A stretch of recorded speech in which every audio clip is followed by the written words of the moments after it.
bunga mawar lur. Di samping bentuknya yang indah dan baunya yang harum, ternyata bunga mawar dapat untuk mengobati penyakit. Salah satunya batuk berdarah. Caranya, kita keringkan bunga mawar.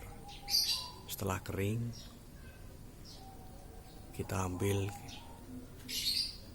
10 gram bunga mawar kering, kita seduh dengan air 1 gelas, tambahkan gula batu secukupnya, kita aduk sampai rata, kita diamkan sampai kira-kira 30 menit. Kita minum sehari 2 kali dengan dosis dan cara yang sama. Demikian lur, apa yang kita sampaikan, semoga bermanfaat. Salam sehat selalu. Wassalam.